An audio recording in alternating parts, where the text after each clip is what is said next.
This is Viterbi Voices, your chance to hear stories about research, classes, student life, and more. Directly from our students, faculty, and other members of our engineering community.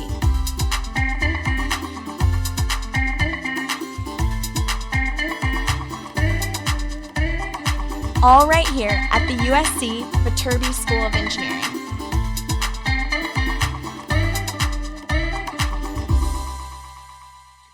Welcome back into Viterbi Voices. As usual, I am one of your hosts. My name is Paul Ledesma. I am the Director of Undergraduate Admission here at the USC Viterbi School of Engineering. And my name is Audrey Roberts. I'm a senior studying mechanical engineering here at USC. Well, Audrey, here we are still zooming through our podcast episodes. And with this one, you bring another one that I think is really relevant to the time. It's all about design teams. Is that right? Yeah, so this is an episode that's sort of meant to answer the question, how are student design teams functioning remotely?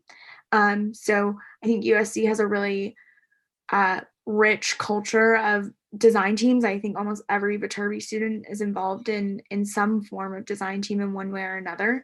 And these are largely student-led teams that allow you to get hands-on experience starting your first year and build something real and oftentimes compete with other schools. So this episode highlights USC's Aero Design Team, which is the Design Build Fly chapter at USC. So they build an RC plane and then compete against other schools in a competition at the end of the year. And then the other design team this podcast highlights is Concrete Canoe. So they, as the name suggests, builds a canoe. They build a canoe made of concrete and then compete at the American Society of Civil Engineers competition with their canoe.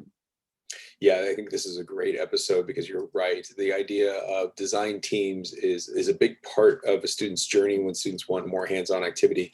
Aero Design Team, Concrete Canoe, just two examples, but also students are involved in Formula Style racing team, Rocket Lab, we have so many episodes on. There's a number of different computer programming organizations. So I'm really glad to hear that you got some information from them as to how they've been attempting to operate in the pandemic. And so let's get out of the way and start hearing directly from them. Welcome to the podcast, Niraj. Thanks for being here. Thank you for having me. Do you want to first just introduce yourself, what you're studying, what year you are, where you're from? Yeah, so my name is Niraj. I'm a senior studying mechanical engineering. I'm originally from Moscow, Idaho. Awesome, thanks. And are you in LA currently or in Idaho? I am in LA. I've been here for most of the semester, but I'm actually going back home this weekend, finishing the rest of it back home. Nice. And so today we're talking about kind of how design teams are functioning remotely. And I know throughout your time at USC, you've been super involved with Aero Design Team. First, you want to kind of just talk about what Aero Design Team is and what you've done with the group. Yeah, so the Aero Design Team is the University of Southern California's entrant into the Design Build Fly competition. Design Build Fly is an electric plane or electric remote control plane competition sponsored by AIAA, which is the American Institute of Aeronautics and Astronautics. And basically what they ask us to do is design a brand new plane every year, and the rules are every year are different. So for last year, we had to design a plane that would be able to tow a banner behind it. And so kind of the challenges for that were, how do we design a banner that's stable aerodynamically and minimize the drag on it? And for this year, this competition year, it's to drag a sensor behind it. And the sensor has to be a certain weight. Once again, it has to be aerodynamically stable. And it really does become a competition of how well can we understand the rules, because sometimes the fastest plane isn't the highest scoring plane, or the lightest plane isn't the highest scoring plane. There are a variety of different factors that go into it that we really need to consider when we're going through our design. And fortunately, we tend to do very well in the competition. Last year, of course, the fly-off portion actually got canceled, but we do have a lot of strong riders on our team, especially our program manager from last year, Ara, who wrote a report, and we actually ended up placing first place last year, which is really awesome. That's super cool. So the competition, I think like almost every major engineering school has a team competing, right? And typically you talked about the fly off. Can you describe what that is? Yes, so everyone will submit their own proposal and report, and if your design is judged to be good enough, you will be invited out to the fly-off. The fly-off alternates years in Tucson, Arizona, and in Wichita, Kansas. And basically what happens is all the engineering schools come out there with their planes, so they fly out. And the cool thing is that it also includes international teams. So we will have teams from across the entire globe coming out, and essentially what we do is just fly the planes and we get judged based upon those scoring parameters that I was talking about earlier. Okay, awesome. That sounds super cool. And I know Air Design Team definitely has like a rich community at USC too. I would say like a lot of aerospace and mechanical engineers or astronautical engineers are part of this group to gain some hands-on experience. And you guys have a space in Beagler Hall, correct? Um, that you're actively, of course, manufacturing your planes. So what does that look like this year when we're not on campus? Yes, so we did have our lab in Vivian Hall. It was a little bit of a small lab, yeah. So just right next to BHE. And this year was actually the year that everyone was supposed to move out into the Baum Family Makerspace in the first floor of SSH. So we couldn't get to move into our new lab, obviously, and because no one can engage in those build processes, right now we're kind of constricted to our design work. And fortunately, we do have a lot of computer-based tools that we have access to, but a lot of the build will have to wait until we can have access to a physical lab. Got it. Okay, that makes sense. And I remember we had Professor Radovich on the podcast a couple weeks ago, and he advises the air design team, and he was talking about maybe like sending like build kits out or something like that. Have you guys been able to do that, or has it been more focused on design work? Yeah, so our structures captain, actually Diana, she had the great idea of getting some of our new members involved in actually physically constructing aircraft. And so we were able to assemble some very small glider kits, just with very basic elements, but we will be shipping them out shortly. And really the intent of it is to kind of introduce those who are just brand new to the school, might be transfer students, might be freshmen who are just joining the club, get them to start doing hands-on work. And so that will just end up being a segue into the work that we do when we get back in the lab. They'll have a better understanding of how things work, what we're looking for in terms of our build, and why we do the things the way we do them. That's awesome. And in terms of getting new members on the team, what was that process like? I know I can imagine it's tough for like first year students, transfer students right now, not sort of having I think it's harder to get involved in things, of course, in the remote environment. So what did that look like for your team? Mm-hmm. Yeah, it's definitely tough. A lot of people just are trying to experiment with new things. They don't really know what their interests are. And so I've always been of the idea that at the beginning, people don't really join clubs for what they're doing, but they join it for the connections and the people that they can meet. And so it's been really important for us to connect with the new freshmen and new students that are interested, not just with the engineering principles, but also, making sure that we take into account who they are, what things they like to do as well. So, when we were at the involvement fairs, both the general involvement fair as well as the one for Viterbi, as well as advertising in some of the aerospace and mechanical engineering courses, just trying to make those connections and get them to feel comfortable joining, especially because our meetings sometimes do go really technical, and that can scare a lot of people away. We try to make sure that they understand that it's not really important if you don't get everything. I know when I went to my first meeting, I didn't get a single thing. It was really complicated, but 3 years later, I can confidently say that I'm glad I stuck with it. It's just those small reassurances that can help them feel really comfortable that is the most important thing. Yeah, that's awesome. So it sounds like kind of your air design team strategy right now kind of within the remote environment is one, focusing on design work, sort of like community, it sounds like, and then getting some hardware out to people to sort of help them dip their toes into the material, right? Yeah, I think that's a good way to put it. That's awesome. So I guess kind of backing up a little bit just to what Aero Design Team is in general, what's your role on the team? And you talked about like structures earlier. Can you kind of explain these different sort of areas that you all work in? Yeah. So I guess I'll start with my specific role. I am the operations manager, which is just a fancy way of saying treasurer. I send out all of the purchase orders for things that we need in lab, as well as any kind of purchases we would have to make for the trip that we take at the end of the year. Of course, my job is probably the easiest one of them all right now, considering that I don't have to buy anything because we're all online. But that's just one specific role.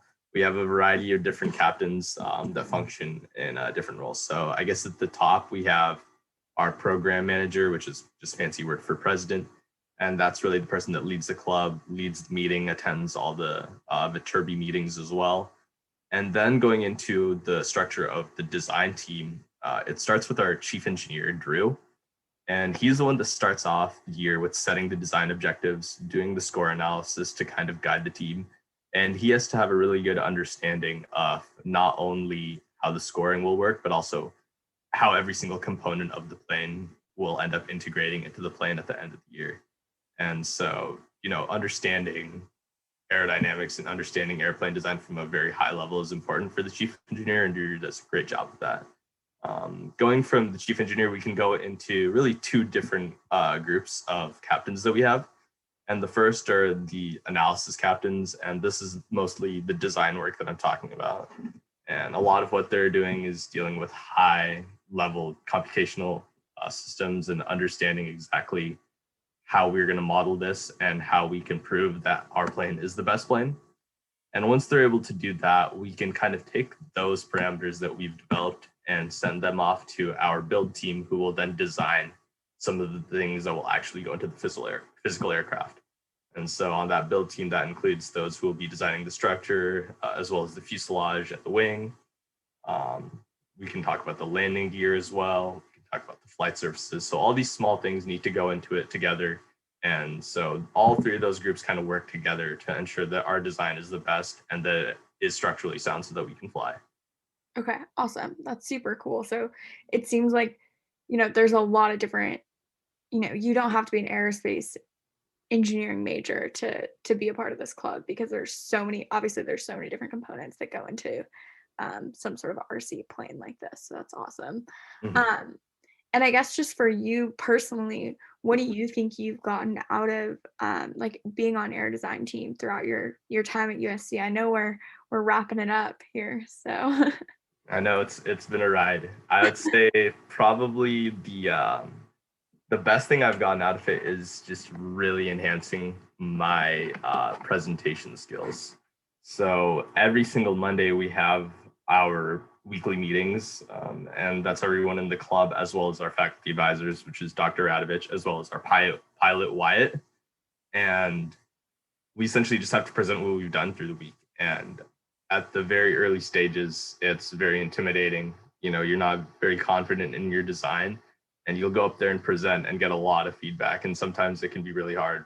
You're not used to that much feedback coming at you right at once. But that's just in preparation to make the design better. And even beyond just the Monday meetings, we also have our design reviews. We have a preliminary design review in which we introduce the design to a panel of advisors, not only who are faculty at USC, but also in the industry as well.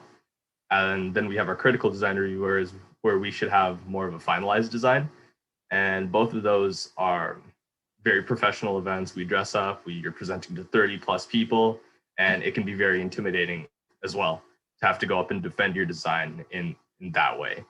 And so really those two events strengthen the confidence that you have in your design and the ability to say, I know what I'm talking about. And I think that's really important as we move forward and go into our careers. To have that confidence develop is huge.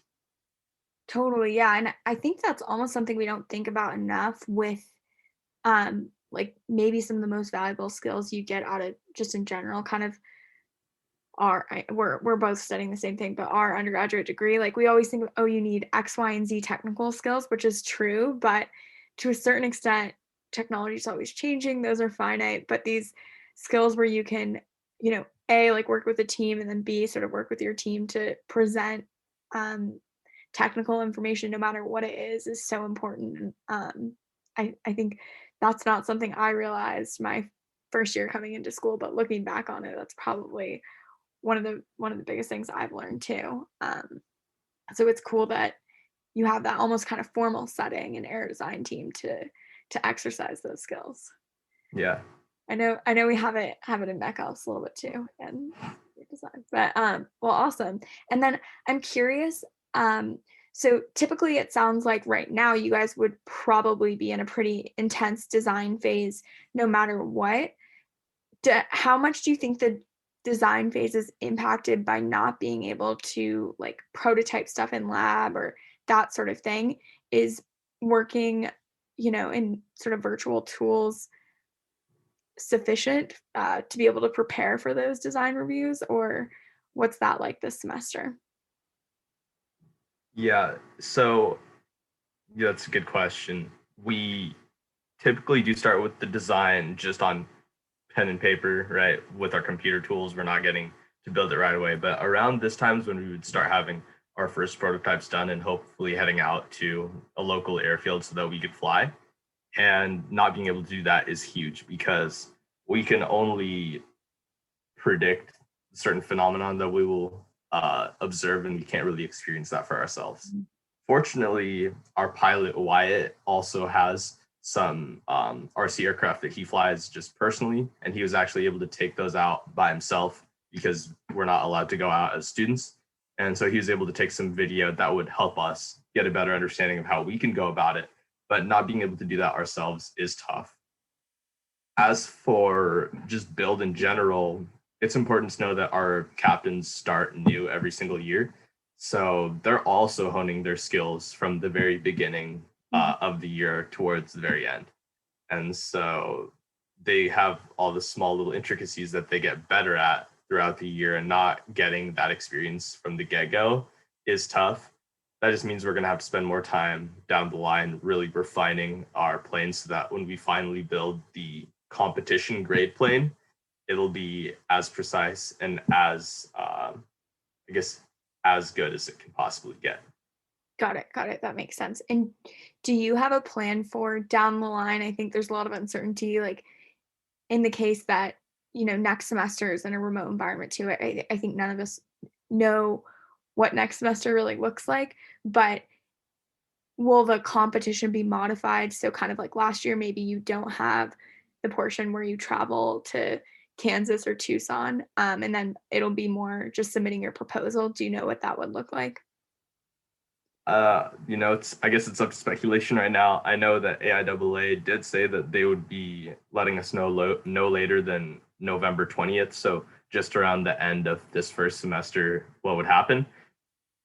If I were to guess, it would probably be something similar to last year where they go ahead and continue with the written report, but they don't conduct the fly-off, in which case we just want to continue doing what we're doing in terms of validating our design, showing on paper that we have found the optimal aircraft, and being very persuasive with it.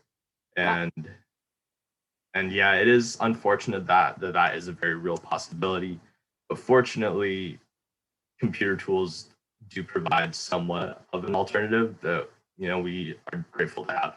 So we make the best of what we have, and this team's very tight knit, and we really work together to make things better. So I'm not concerned at all. Totally. Yeah, that's awesome. I mean, there are so many computational tools that I think in reality too, that's what industry is using to design a lot of this stuff. It's not like as an engineer, you're always the one building things.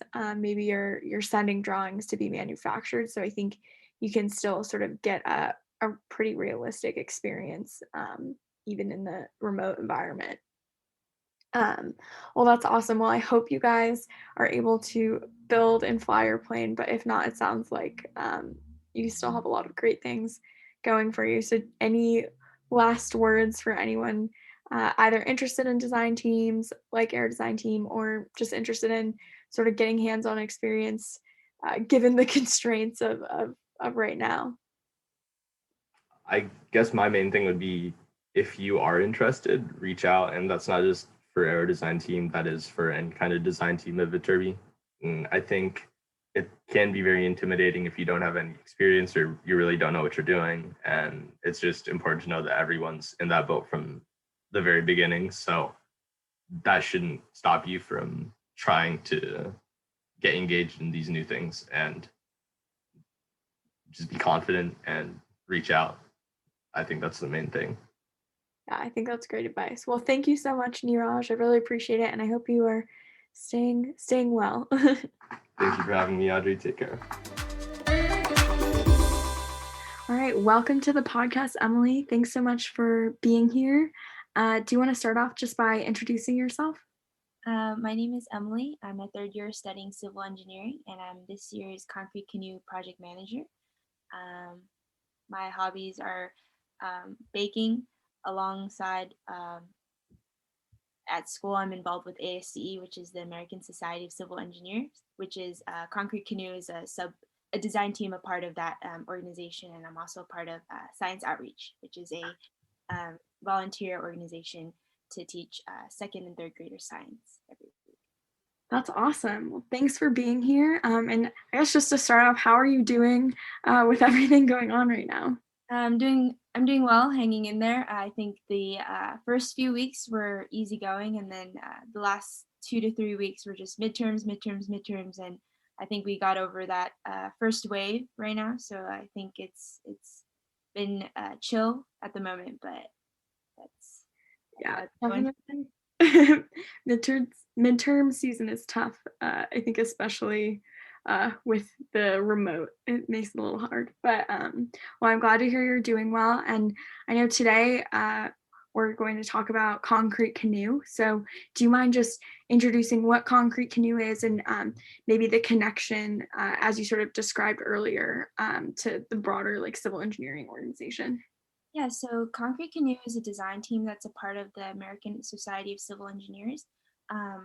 The ASCE organization at USC has a lot of different sub-design teams, such as environmental, steel bridge, concrete canoe, and transportation. But Concrete Canoe has its own design team, and on a usual basis in normal times, we'd be on campus making concrete mixes. We would make the concrete mixes in the fall semester and test them to see their strength, and then we would decide which mix we would use for the placement of the canoe. We would usually build a 19-foot long, about 300-pound concrete canoe, and yes, it does float. I think a lot of people think that concrete floating is something that's extraordinary, but I've learned that since my freshman year that it does work. I've seen it firsthand, actually paddled in it, so it does hold 4 people in it in the race. And so I think that's really cool to learn about concrete. Right now I'm taking a class that's quite related, but when I first joined, obviously I had never experienced touching concrete, like concrete mix. Obviously we have concrete on the pavement, the roads, but we don't actually see how it's made, how it's done. So I think getting firsthand experience through the organization was very helpful to me. And so I think, yeah, it's very helpful. Awesome. So your team, first semester, you make your own mix of concrete, which is awesome. And then you design and build a canoe made of the concrete. And then there's a competition, right? Where you kind of you use the canoe and do you compete against other schools from the region, or how does that element work? Yeah, so the first semester, we focus on the themes and the aesthetic design and the structural design of the canoe, like what it's going to be for the competition.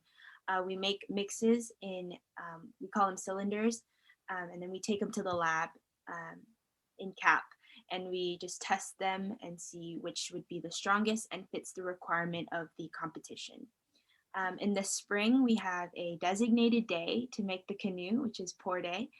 Usually it lasts about 12 hours, 8 a.m. to 8 p.m. And so we have everyone from the club come join.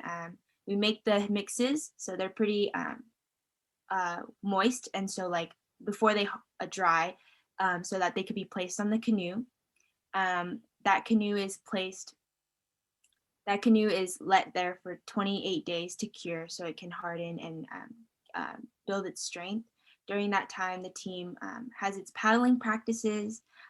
We do the technical proposal, which is also a component of the competition, and also have like meetings to just get to for the canoe to we understand, like, get prepared for the competition. And so in usually it's April. This year it's in March. It's a little earlier than usual. In April, we head to a school that hosts the competition. We call it PSWC, which is the Pacific Southwest Conference. And then there we have a lot of components. We have the presentation of the canoe, the aesthetic presentation. So we have to set up the canoe, we demonstrate its own, how do I say this? It's kind of like a presentation for the judges the day before. So it's like a visual presentation that the judges walk around and see. Like, so 2 years ago, it was watermelon themed. So we had like a watermelon picnic basket area. That's like the part of the aesthetics with the canoe next to it. And then alongside that, we also have the paddling races, which we have teams. It's usually 2 female, 2 male, and then a co-ed of 4 on, so it's 3 races total. And so we race against other schools who built their concrete canoe. And then we just, the time and the race, like who comes in first, second, gets, so whoever comes in first, second gets points for that specific race. Got it. It's kind of a lot, but. That's awesome. And is the club like restricted to only civil engineers, or do you have all sorts of engineers or non-engineers on it?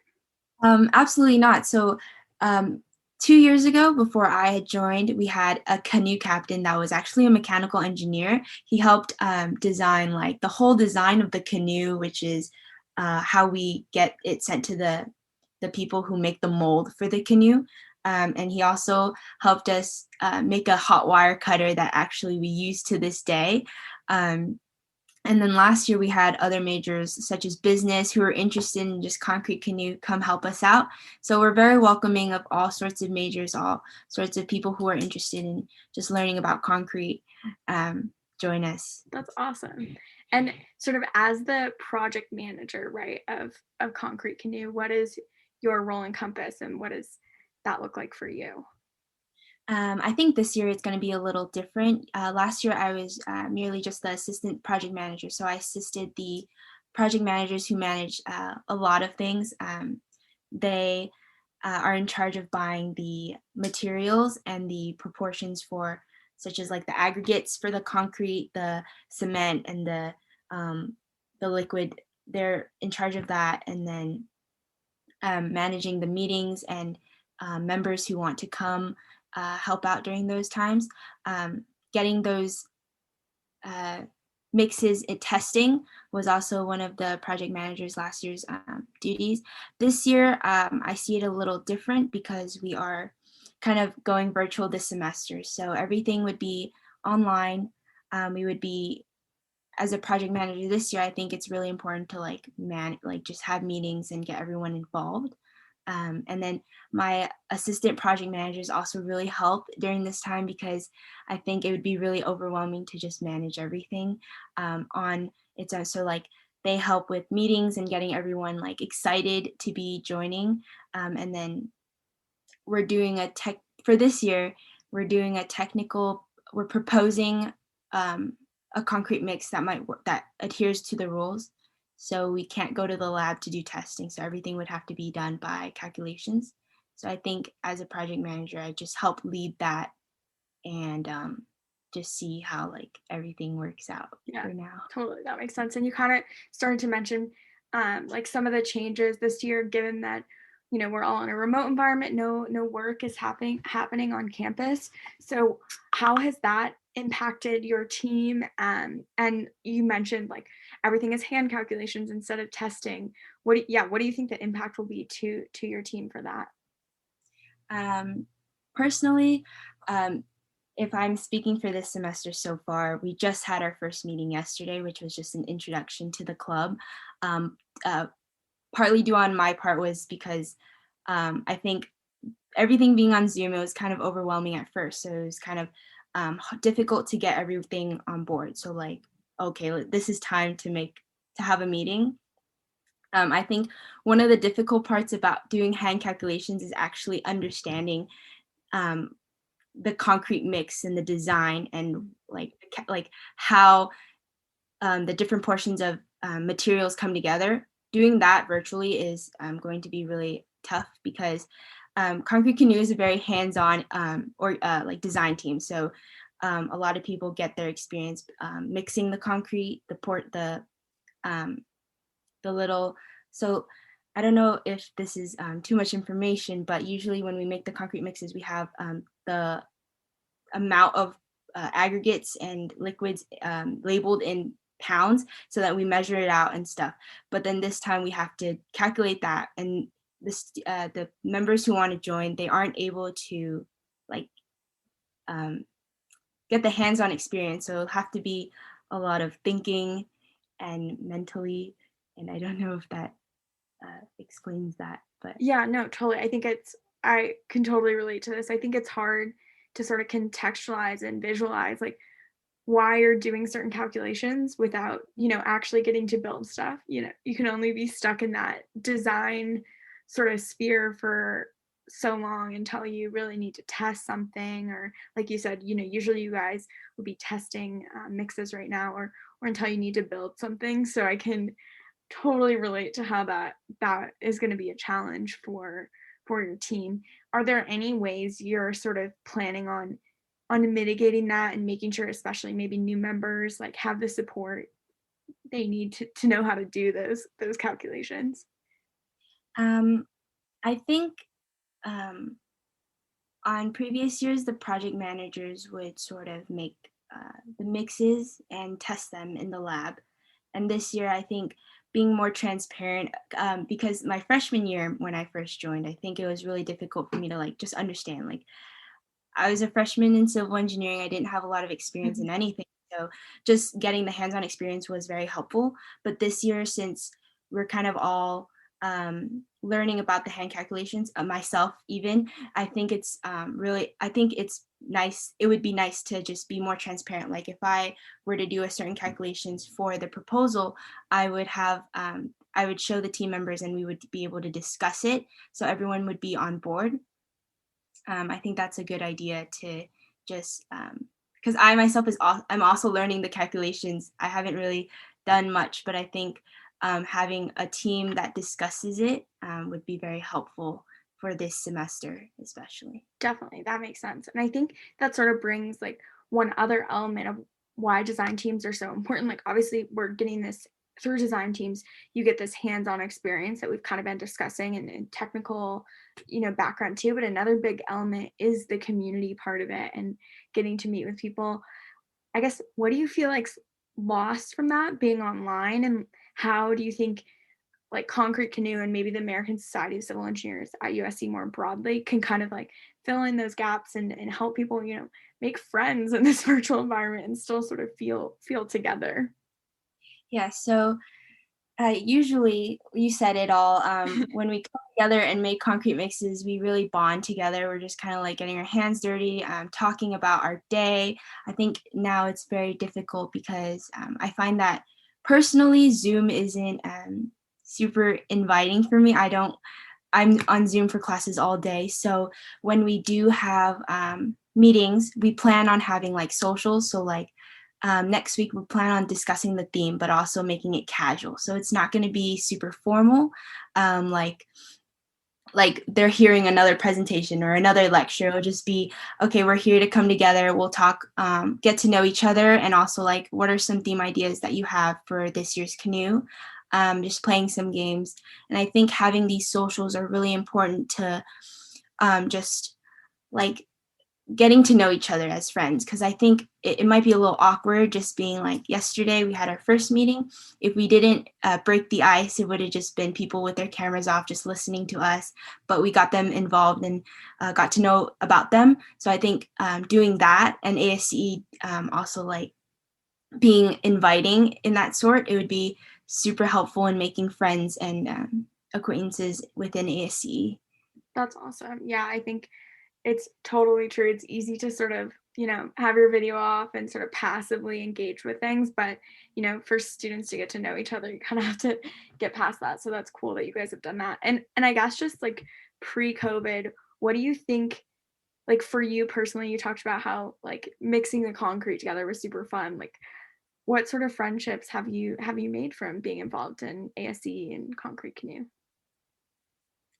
Speaking from personal experience, I do know that everyone in ASCE is civil engineering. So that's like not, there are some other majors, but the majority is civil engineering. And I think that as a civil engineering major, us all bonding together, talking about what we like about school, what we don't like about our classes. Some upperclassmen have experience in classes that they have taken before me, so they like to give advice about what we can do to achieve in the class, what we can avoid. Like maybe we study specifically for this class, it's really important that we make sure we study enough for this class, or this class there's whatever advice that they have. I think that's really fun. When we have our meetings, we just kind of talk together during that time.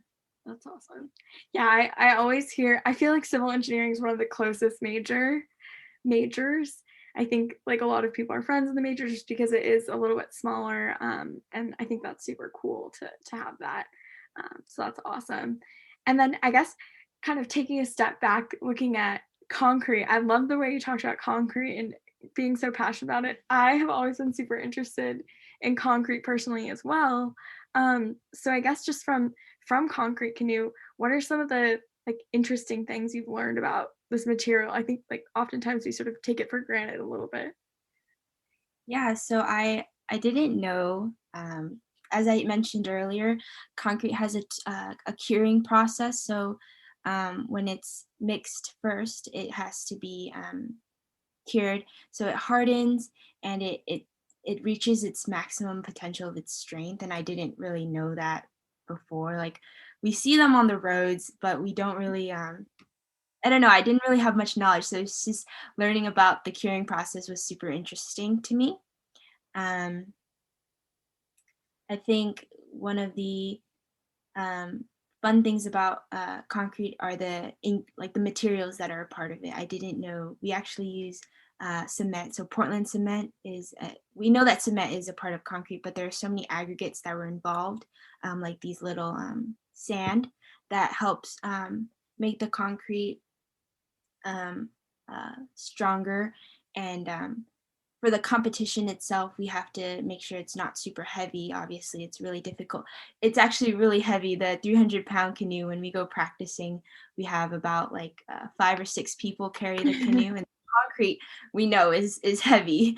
So just seeing that float is very, very interesting. Yeah, that's awesome. I think I loved what you said earlier too. Like, some people think concrete floating is extraordinary, but you guys are able to achieve it. So that's great. Like, I guess just to conclude, is there any advice you'd have, I guess, either for, new students looking to get some community, get involved in design teams during this remote time, or even, people in high school sort of looking ahead? I think during this time, if they want to get involved, it's really important to just go ahead and go to the meetings, learn what it's all about, whether you might be interested or not, learning about it firsthand, seeing if you like it. If not, you could always switch over to something else. The people on the teams, whether it is Concrete Canoe or another team, they're very, very welcoming. I think that no one should be intimidated based off of like, oh, I think concrete, I don't know anything about concrete, or I don't know anything about steel, like for steel bridge. I don't think I'd fit in there. I think I would just say, like, go ahead and see what you can learn from there. It's really, really cool and fascinating to just hear about it, learn about it, make new friends.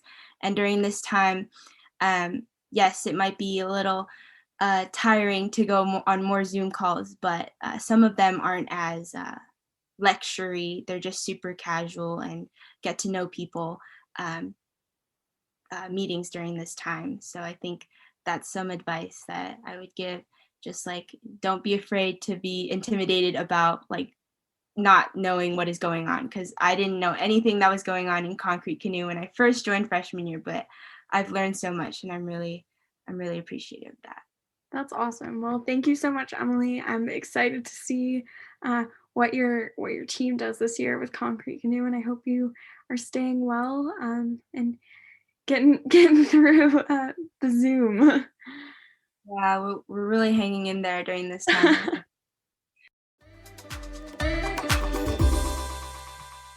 Great, and we're back. So now, I think one of the things that I learned recently is that a lot of the pandemic, because a lot of our design teams are actually part of larger competitions, and a lot of those competitions and rules and regulations and everything else is still unknown. Do we have a sense of how this is shaping up for the competitions? Yeah, so for both of these teams that I spoke to, they think they'll know kind of within the next month or two, but they don't know for sure yet. But in both Air Design Team's case and Concrete Canoe's case, they were confident that like some element of the competition could still be in place, even if we continue into kind of this totally remote world well into the spring. So for example, like a big part of Air Design Team's competition with AIAA, which is the American Institute of Aeronautics and Astronautics, a big part of their competition is a proposal and like a written report about their aircraft. So, you know, that's a lot of what we do as engineers too. So well, maybe a little less fun, I might say, than actually building things, but it's an important part, and that's kind of how they were able to compete last year, actually. And I think something similar with Concrete Canoe as well. Like the competition includes a lot of different elements, one of which is sort of a written report. So it'll definitely go forward in one way or another. I think, of course, everyone wants to actually to get to build something, but I think the competitions they take place in are will be agile to the moment and still allow them to at least show their designs at minimum. So yeah, because I think one of the largest parts of these competitions is always going to the competition, and then the sometimes unforeseen engineering problems of getting to the competition, which is always my favorite part of watching students work through some of these issues. Some of them are business problems, like we got to raise the money to travel to this particular city. I remember one particular story of Concrete Canoe when the Concrete Canoe competition was in Hawaii. Ooh. Everyone was super excited, and it was like, oh, next year's Hawaii. And then a couple months later, they're like, how are we going to get the canoe to Hawaii? Because it's a concrete canoe, and it already had, it already had like a freight charges because they had to like ship it on trucks. And now all of a sudden they're trying to figure out, well, how are we going to get it over to Hawaii? Like, what are we going to do with this whole thing? And so this pandemic obviously is changing everything. That's kind of the most no-brainer comment ever. But it's interesting to see that, regardless of challenges, things are persisting, things are modifying, things are changing. They're never going to be the way that they were, but at least we're everyone's trying to do something. And I think that's the cool part about this. Maybe it's resilience that everybody is creating for themselves, and hopefully it one day it'll all get back to a normal, or maybe create new versions of it. So thanks again for bringing this. How's everything in your world? You're still in Colorado? Yep, still here. Still taking my classes online. So kind of, yeah, I think for a lot of us, every day, it's interesting because I think at school we have like somewhat of a routine, but every day is different. Whereas now I don't really feel like I have a routine, but I also feel like every day kind of feels the same. So I don't know. But yeah, it is really interesting kind of, our whole lives are kind of through our computers. So definitely I feel like some eye strain over time. I think my vision and hearing may be damaged from like I'm trying not to wear earbuds anymore when I listen to classes because I think I have lost a little bit of hearing from it. Yeah, I would just get uncomfortable after a while. I mean, like I was using earbuds for a little bit for certain meetings. I thought it might help, and now I'm like, this is not helping at all. It's actually just bugging me more. Yeah. And I felt like it was just more pronounced in my ear. Well, hey, kudos to you and your, colleagues and partners and friends and all this, and still kind of keeping your head up and your resilience. And for all of our listeners out there, I know it's not any easier for you as you get through your high school years, or if you're at another college or wherever you might be. And for the parents out there, I feel you too. This isn't easy on anybody. And so hang in there. The admission process for fall 2021 continues to move forward. If you haven't started your application yet, I encourage you to go to commonapp.org and start filling out the application. Make sure you list USC as one of the schools you're planning on applying to. And if you're thinking about applying to USC as an engineering student, I'm assuming so because you're listening to this podcast, then you want to make sure that you list one of the Viterbi School majors as your first choice major on the application. So that's any one of the engineering or computer science majors, including undeclared engineering is one of your options. And you can put that down as your first choice major on the application so that you can properly be considered for the Viterbi School of Engineering for fall 2021. If you're a first year applicant, meaning you're in high school right now, or if you have yet to graduate from high school, that's a more important point, then you need to make sure that you apply by December 1st. Applying by December 1st will make sure that you're in contention and in consideration for our merit-based scholarship. So that's a good idea for everybody. There's a January deadline, but I usually don't tell anybody that because it doesn't make any sense to apply then. And make sure you apply by December 1st. If you are a prospective transfer student thinking about transferring from your community college or from the university that you're attending right now, your application is due February 1st. No need to worry about it right now. For all of you, there are a number of different information sessions that continue to be held. We hold about 3 different events per week related to admission information sessions. Tuesdays and Thursday afternoons for first year applicants, Fridays for transfer prospective students, and we have some select Saturday events for first year applicants as well. Go to viterbi.live/events to make sure that you see all of those links. In addition to a number of other events that Audrey and some of her friends are putting together, we have some student live chats that are going on every other Sunday night. And we also have faculty sessions that have been going on that have been quite successful. We've run 3 so far, and there are a number of them still left to register for. If your specific interest discipline has already passed, you can watch the recording at that website that I just gave, viterbi.live/events, or you can register for an upcoming one, and we'd love to see you there. So with that, we will say goodbye, and we will see you next time.